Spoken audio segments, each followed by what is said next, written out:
Am I audible? Yes, sir. Yes, sir.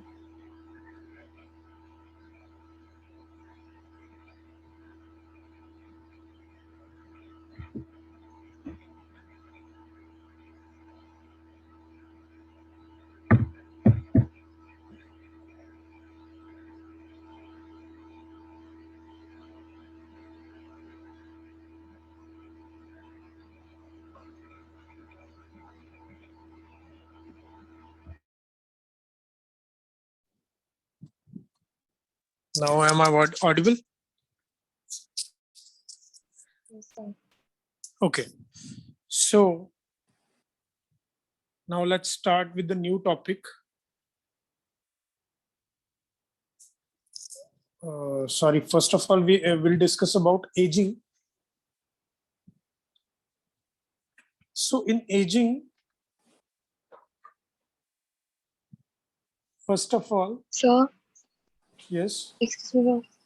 Sir biological width बता दो, वो voice नहीं आ रही थी आपकी, समझ नहीं आया तब कुछ Okay, भी। okay, okay, okay. Ji sir. So biological width is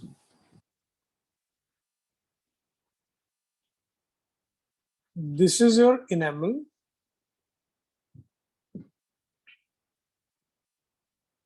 and this is your gingiva. So excuse this me is sir, your enamel. Yes, yes. Sir screen share नहीं हो रही sir. Acha, okay, sorry.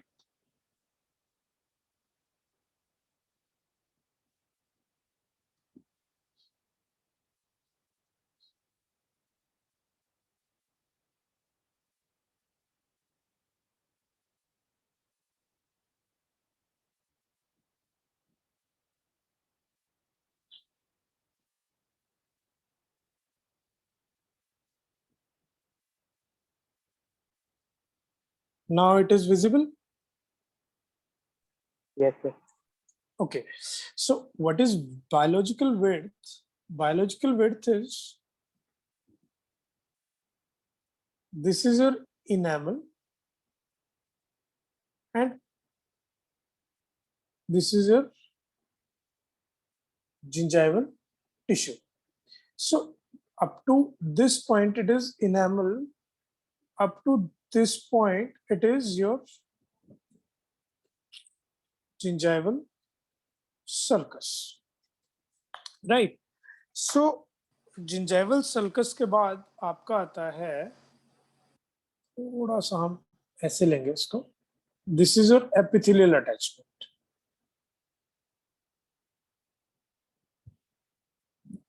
And then is your gingival connective tissue.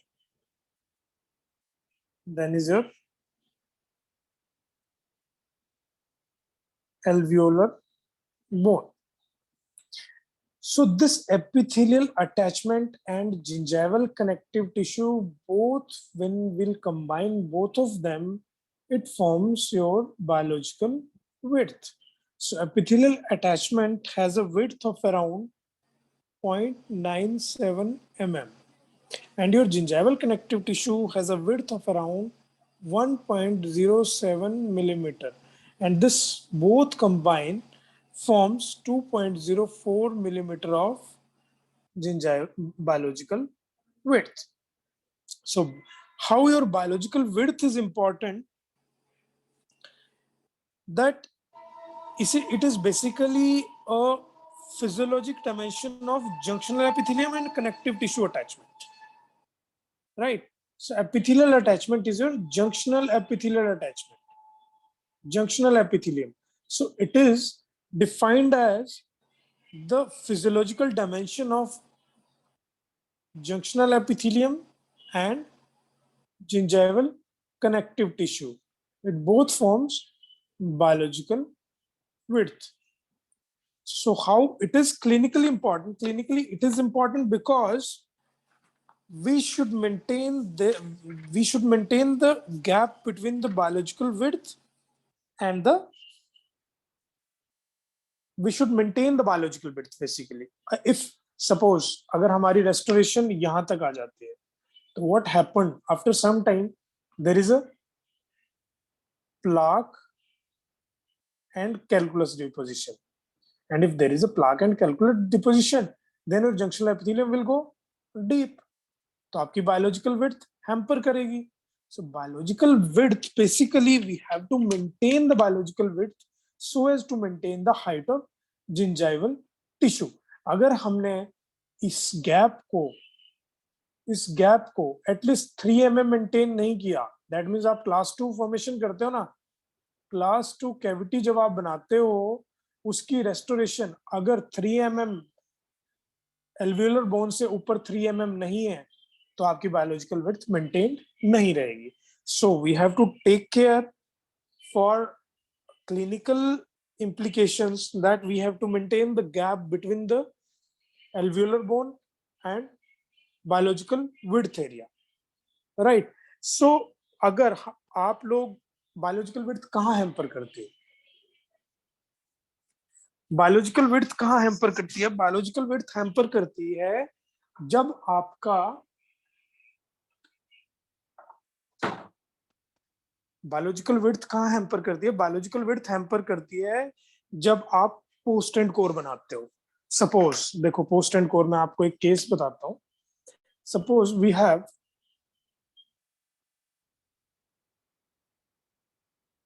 a case like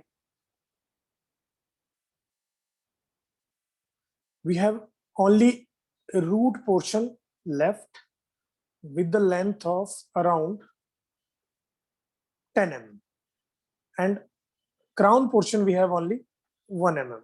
So it is most likely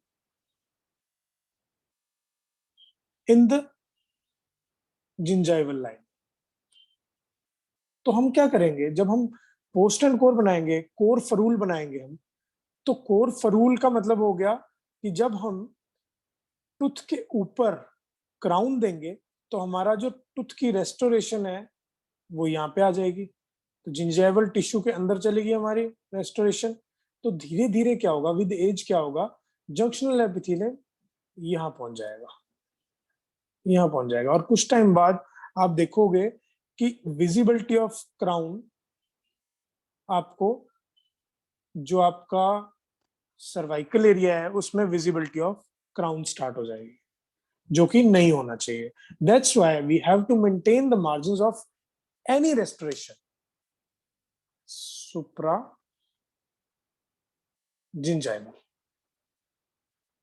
gingival maintain करनी है. ठीक है, आगे समझ.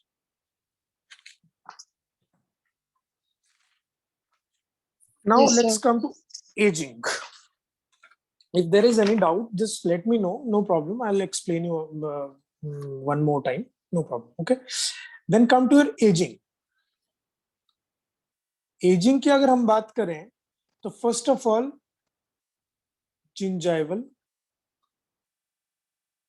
Epithelium की बात करेंगे. हम क्या करेंगे, कैसे याद रखेंगे इसको? बहुत सारी चीजें हैं, उनको कैसे याद रखेंगे? जो चीजें सिर्फ इंक्रीज हो रही है उन चीजों को याद रखेंगे. width of attached gingiva, it increases with age. सिर्फ जिंजाइवल एपिथेलियम में एक चीज है जो इंक्रीज करती है, width of attached gingiva. Else stippling, which decreases with age. That's why it is absent in infants and older people. Keratinization,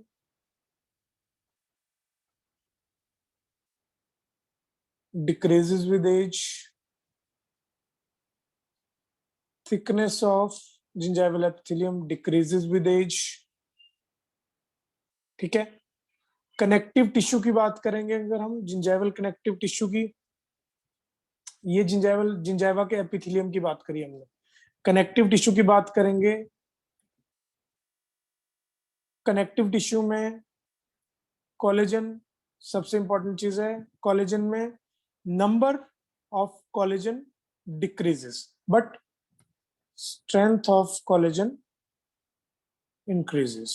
So remember one thing, there is increase in strength of collagen fibrils, but number decreases. अगर number decrease हो रहा है, that means fibroblasts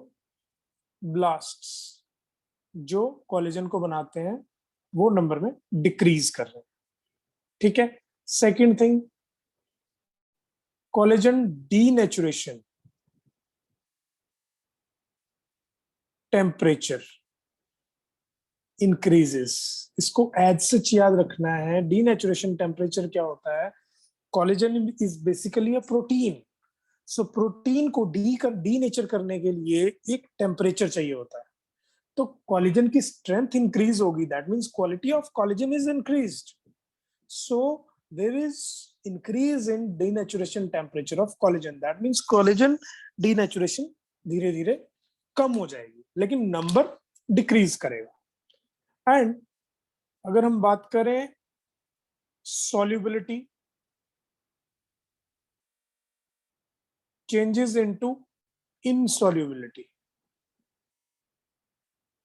ठीक है. Synthesis decreases. सो ये सारी चीजें connected है आपस में. Collagen number decreases, fibroblast decreases, that's why collagen number decreases. Strength increases, strength increase होने की वजह से डीनेचुरेशन टेम्परेचर इंक्रीजेस. अगर स्ट्रेंथ इंक्रीज हो रही है, डीनेचुरेशन बहुत कम हो रही है, दैट मींस सॉल्युबिलिटी से इनसॉल्युबिलिटी की तरफ जा रहा है कोलेजन. एंड नंबर अगर कम हो रहा है तो सिंथेसिस कम हो रही है. Right. So you'll get direct question on collagen. collagen पे एक क्वेश्चन आता ही आता है. जस्ट रिमेंबर दिस, collagen पे एक क्वेश्चन आएगा ही आएगा. ठीक है. Now sir let me discuss. Yes. Sir ये कैसे पॉसिबल है कि decrease rate of synthesis of collagen but the total content increases?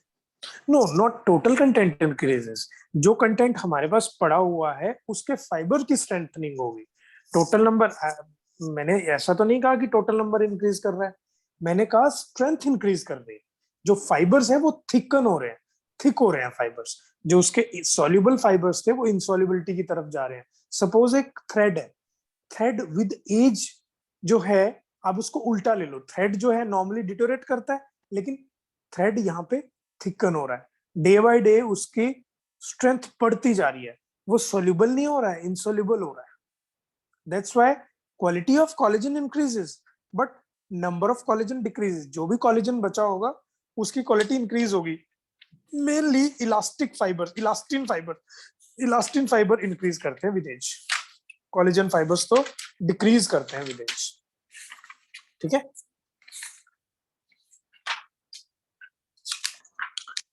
Now one more thing I would like to tell you, just I have written somewhere, aging of all the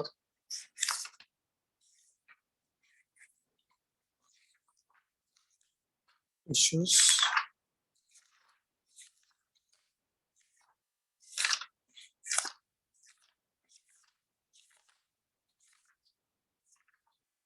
Just give me 2 minutes.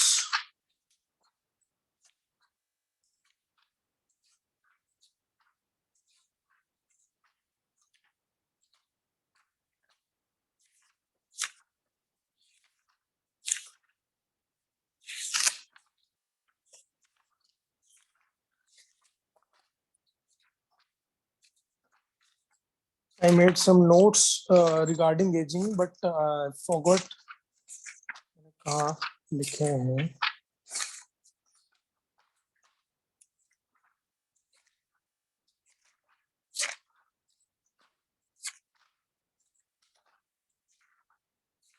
Okay, चलो मैं आपको कल बता दूंगा ये. Let's start with a new topic, gingival.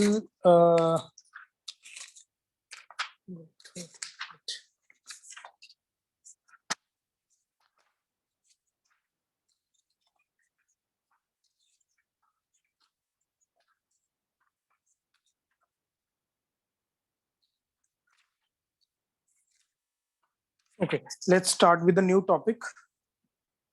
हमारे पास थोड़ा वक्त है अभी. ठीक है, कल का कंपेंसेट करेंगे हम. So let's start with the dental plaque. So what is dental plaque? Dental plaque is basically, सभी जानते हैं dental plaque है क्या चीज, ठीक है? तो we'll start with the dental plaque. So dental plaque, अब हम बात करेंगे डेंटल प्लाक की जब बच्चा पैदा होता है, ठीक है? After intrauterine life, with in hours your mouth become full of aerobic bacterias. ये कुछ चंद घंटों की बात है, with in hours. That means जब बच्चा पैदा होता है तो स्टेराइल होता है, ठीक है? But because of exposure, environmental exposure, with in hours उसका माउथ एरोबिक बैक्टीरिया से फुल हो जाता है, ठीक है? And on the second day it becomes full of anaerobic bacterias. Why anaerobic bacterias? Because पहले तो क्या होता है, विद इन आवर्स उसके पास ऑक्सीजन बहुत होती है, ठीक है? बट आफ्टर सम टाइम्स जब ऑक्सीजन कंजम्पशन हो जाती है, पूरी की पूरी एरोब्स जो है ऑक्सीजन यूज कर लेते हैं, देन एनारोबिक बैक्टीरियाज आ जाते हैं. एनारोबिक बैक्टीरिया पनपने लगते हैं बिकॉज उनको ऑक्सीजन नहीं चाहिए, ठीक है? देन आफ्टर 2 weeks क्या होता है? Maturation of microbiota in gut. That's how microbiology starts with our age. ठीक है? माइक्रोब्स ऐसे एंटर करते हैं and your bacterias becomes 10 times more than the cells. 10 times more than cells of your body. Body के cell से 10 times more हो जाते हैं आपके bacterias after some time. Initially it is devoid of everything, right? So उसके बाद अगर आप बात करो कि एक साइंटिस्ट था स्कोरेंस्की इन 1953. Skorensky given that 1 millimeter cube plaque contains 2 into 10 raised to power 11 number of bacteria. Right? अगर हम उसको वे करें तो, राइट? अब अगर हम बात करें डेंटल प्लाक बनता कैसे है, तो डेंटल प्लाक बनने के कुछ प्री रिक्विजिट्स हैं. सो डेंटल प्लाक कैसे बनता है? It is formed by soft deposits. अब वो सॉफ्ट डिपॉजिट्स क्या है? इट वाज गिवन बाय स्क्वार्ट्स इन 1969. सी, आपको साइंटिस्ट के नाम भी याद रखने हैं बिकॉज साइंटिस्ट के नाम विद एज, विद जो भी ईयर है, ईयर उसमें जिसमें वो डेवलप हुआ, वो भी क्वेश्चन आता है. दैट्स व्हाई साइंटिस्ट का नाम भी याद रखना है. First of all, after brushing, जैसे ही आपने ब्रश किया, ब्रश के एकदम करने के बाद पेलिकल बनती है. अब आप बोलोगे कि सर बुक में तो 30 मिनट्स लिखा है. आफ्टर इमीडिएट बन गई पेलिकल. आफ्टर 30 मिनट्स जो बनी वो बनी अक्वायर्ड पेलिकल. बुक में it is written 30 minutes. So that 30 minutes formation It is acquired pellicle. Immediately there is a formation of pellicle. ठीक है, there is a formation of pellicle. What happened after brushing? When there is cleaning of tooth, what happened? आपके saliva से mainly carbs plus proteins saliva से आएंगे, and due to adsorption there is a formation of acquired pellicle, right? Adsorption होगी, adsorption समझते हो, एक absorption होगी, एक एड्सॉर्प्शन होगी. एड्सॉर्प्शन होगी जो सरफेस पे होती है. This is the pre requisite for the attachment of bacteria, right? तो सबसे पहले आपकी बनेगी acquired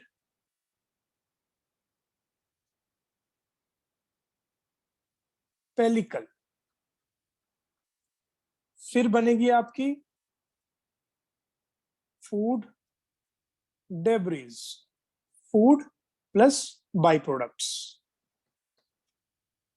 Then your material alba, then your dental plaque. अब हमने देख लिया कि acquired pellicle क्या चीज है. Acquired pellicle क्या चीज है? जो आफ्टर 30 मिनट्स बाद बनती है, right? So a thin film and outer membrane, okay, it is a thin film, right? So the living layer structure which surrounds the cell in many types, right? So this is your acquired pellicle, which is form of food. But there is one more pellicle which is called bacterial pellicle. उसकी बात हम बाद में करेंगे, right? Then your food debris, उसके बाद आपकी food debris आएंगी. Food debris में basically carbohydrates, fats and protein होंगे that an organism use for energy growth and maintain the process of life, right? तो अब हमें सबसे पहली रिक्विजिट क्या है? सबसे पहली एक्वायर्ड पेलिकल, उसके बाद food debris, because food debris किसको चाहिए? बैक्टीरियाज को चाहिए. फूड डेब्रिज उसको चाहिए ना, तभी तो आगे काम करेगा वो, उसको ग्रोथ के लिए चाहिए, ठीक है? Then come to your materia alba. अब मटीरिया एल्बा क्या चीज है? Materia alba basically soft accumulation of bacteria and tissue cells that lack the organized structure of dental plaque and are easily displaced with a water spray. ठीक है? उसके बाद जब अब हमारे पास पेलिकल आ गई, हमारे पास फूड डेब्रिज आ गई, हमारे पास बैक्टीरियाज ऑलरेडी थे, उन्होंने मिलके मटीरिया एल्बा बना दिया. मटीरिया एल्बा क्या बन गया? It is a soft accumulation of bacteria and tissue cells, but it is not organized. That's why not organized. That's why it can be displaced with the water spray because इसमें कोई organized structure नहीं है.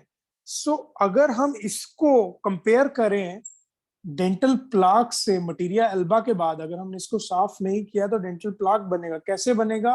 It is a sticky film that quotes the teeth and contain bacteria. Suppose this is your tooth surface and ये आपकी pre requisite बन रही है, pellicle बन गई है, इसके बीच में बैक्टीरिया आके चिपक जाएंगे. बस फर्क इतना है, मटीरिया एल्बा में ऑर्गेनाइज स्ट्रक्चर नहीं होता और डेंटल प्लाक में ऑर्गेनाइज स्ट्रक्चर होता है. So dental plaque isn't removed when it is soft, it hardens and become difficult to remove. Dental plaque can damage a tooth and lead to tooth decay and tooth loss, right? So it is basically a film or a layer which sticks to the tooth surface because it has organized extracellular matrix, right? Suppose ये area है, इसमें matrix है, matrix के बीच में आपके bacterias हैं, तो ये बैक्टीरियाज जो है यहाँ पे अटक जाएंगे। बैक्टीरियाज ऐसे कभी नहीं अटकेंगे, वो अटकेंगे जब उनको कोई रफ रेगुलर कोई मैशी सरफेस मिलता है, तो उनको इजी हो जाएगा वहां पे अटकना। अटकने के बाद वो कुछ टाइम बाद अपनी कॉलोनाइजेशन कर देंगे। कॉलोनाइजेशन के बाद that becomes hard and that becomes calculus. This is the basic of dental plaque, right? Now come to definition. So what is dental plaque? According to WHO,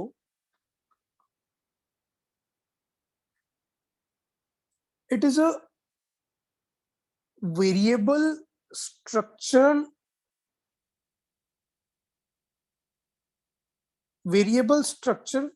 resulting from colonization and growth of microorganisms on the surface of teeth, and consists of numerous microbial species and stains embedded in extracellular matrix. So this is your extracellular matrix. It is composed of bacteria of numerous types, not all types, numerous types. So first, there is deposition of gram-positive bacteria. Gram-positive bacteria सबसे पहले deposit होंगे।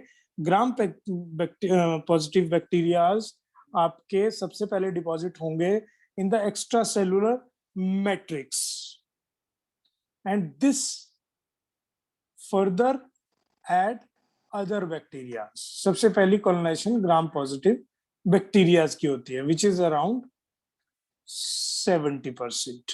So it is WHO classification. Just remember two classifications only, WHO and Kranza.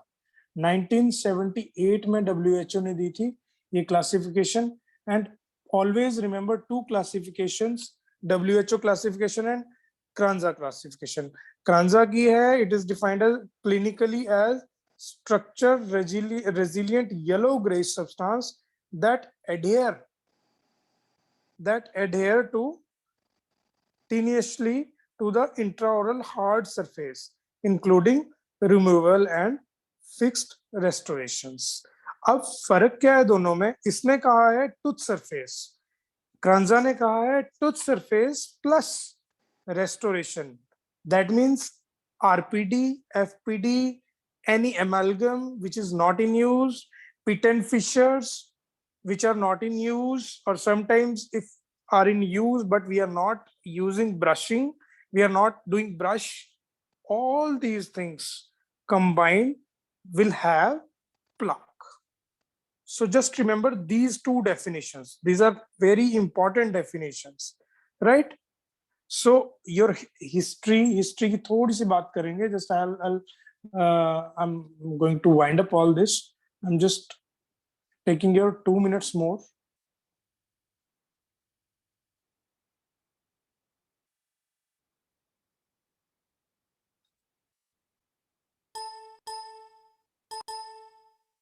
Okay, यहाँ पे कर लेते हैं. About history, dental plaque is described by Leon William. Described by G.V. Black called it as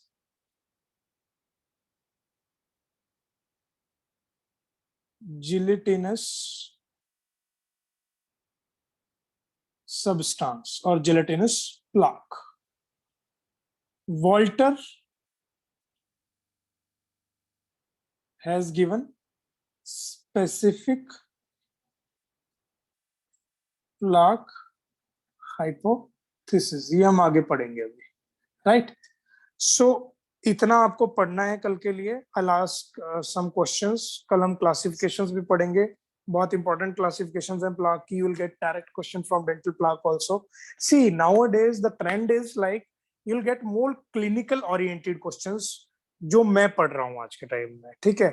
In my time there is repetition of questions, but till that time, like अगर हम बात करें books की, तो मेरे टाइम में सिर्फ third और फोर्थ एडिशन होता था पल्स का. Nowadays we have 14th edition. तो इतने ज्यादा क्लिनिकली ओरिएंटेड एग्जाम्स है हमारे. सो आपको पहले बेसिक पता होना चाहिए, then how to use that system clinically, तो वो भी आपको पता होना चाहिए. बिकॉज अभी अभी कल परसों एग्जाम था पीजीआई का. तो पीजीआई के एग्जाम में मोस्टली क्लिनिकली ओरिएंटेड क्वेश्चंस थे. मोस्टली आपके जो रिसर्चेस हो रही हैं उसके क्वेश्चन थे. I come to that point also at last. जब हम डिस्कशन करेंगे, एक रिवीजन डिस्कशन करेंगे, तो मैं आपको कुछ स्टडीज की डिस्कशंस भी बताऊंगा कि क्या क्या रिसेंट स्टडीज हुई हैं, क्या क्या रिसेंट मटेरियल्स की स्टडीज हुई हैं related to these things. And अभी पंजाब का एमओ का एग्जाम हुआ था 2-3 महीने पहले. Again it was actually tough paper, बहुत टफ पेपर था, ऑल इंडिया के लेवल का पेपर था. So for any paper you have to prepare like your NEET exam. So we have to study each and everything. Like each and everything means हर बंदे का नाम पता होना चाहिए, सन पता होना चाहिए, क्या क्या कहाँ से हो रहा है. I'm just covering theoretical part over here. But at last when we have revision, we'll take at least 2 hours class and we'll do full revision with MCQs. Right? Now, if there is any doubt from today's lecture, just let me know. If not, then I'll switch.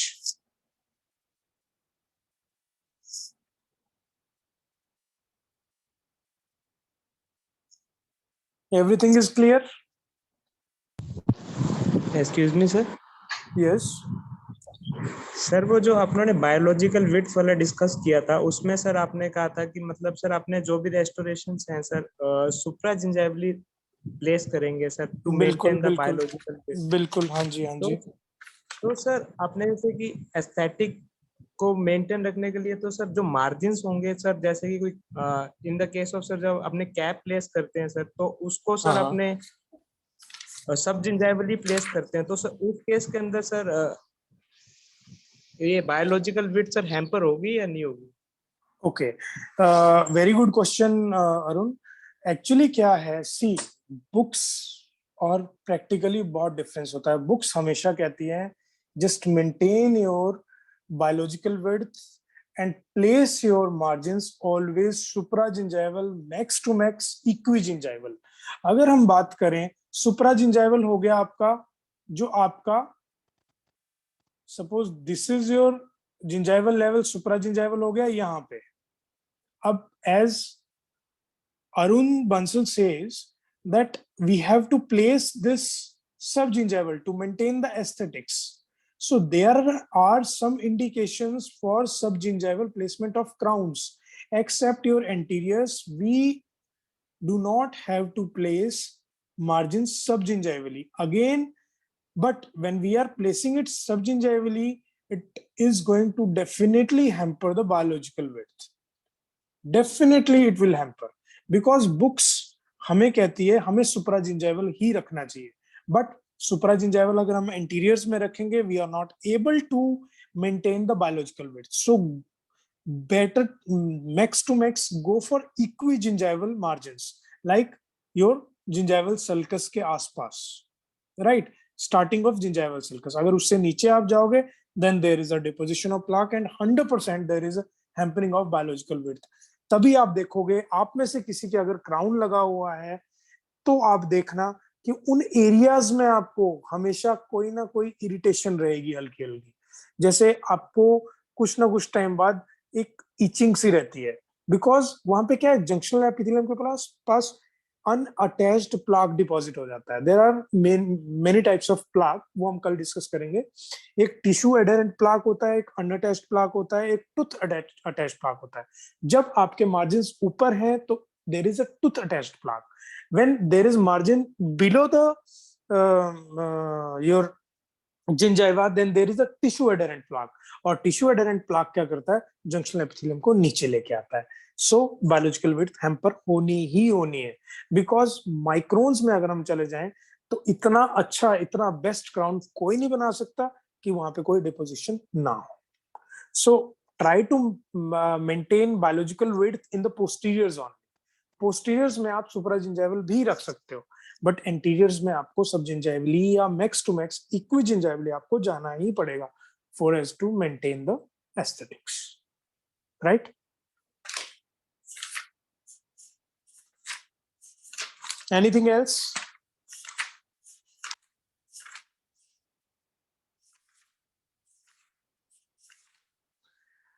कुछ लोगों को biological width अभी ज्यादा समझ नहीं आएगी, जब आप लोग करोगे या किसी के माउथ में क्लास 2 बनी हुई है ना, उसको समझ आ जाएगी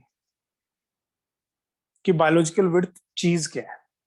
आपको गम लेवल वहां से डाउन चला जाना शुरू हो जाएगा विद, ठीक है? So I am going to end this class. Okay okay okay, who's this? Priyanka? Yes तो प्रियंका। सर हम तो इसको बोल सकते हैं कि पैसिव रिएक्शन हो रही है वहां पे, तो वो हैम्पर हो गई। देखो, पैसिव रिएक्शन किस वे में कहोगे आप? वो तो पैसिव हमारी eruption. Passive eruption, passive sir. Eruption कह सकते हो if there is a full crown, otherwise not. It is not written anywhere, but yes, passive eruption अगर हम रिजल्ट देखें तो पैसिव इरप्शन कह सकते हो, ठीक है? But passive eruption is actually, वो ये तो हमारी गलती से हो रहा है ना, ये तो हमारी गलती से हो रहा है ना। Passive eruption I let you know, I think हम एग्जैक्टली पैसिव इरप्शन नहीं कह सकते इसको, एग्जैक्टली नहीं कह सकते, बट हाँ रिजल्ट पैसिव इरप्शन वाला ही है। क्राउन लेंथ हो जाएगी इंक्रीज। सेम ही होता है, होता पैसिव सेम ही रिएक्शन है, में भी बट सेम ही होता है। Passive reaction is a ageing process, it is ageing process, ठीक है? बट या I'll check and I'll let you know, no problem, I'll let you know कि what is the difference, can we say it passive eruption or not. मैं आपको wrong information नहीं दूंगा, I'll check it out, then I'll let you know. Okay, tomorrow I'll let you know, or I'll message in the group, no problem. Okay, okay then, good night.